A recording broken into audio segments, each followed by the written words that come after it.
In this video, I'm going to show you how you can easily find coordinates on Google Maps. Be sure to watch the video to the very end so you don't make any mistakes, and of course do not forget to like this video and subscribe to my channel. Thanks guys.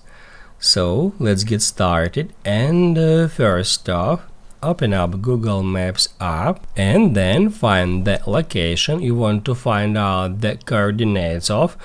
So we can just in this way search for a particular location.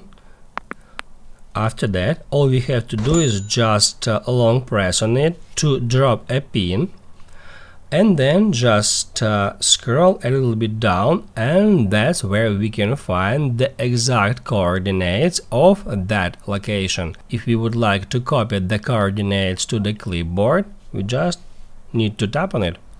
And then in the same way, if you got some coordinates, you can find them simply by searching for that coordinates. So all we have to do is just paste the coordinates here in the search box and then hit add search.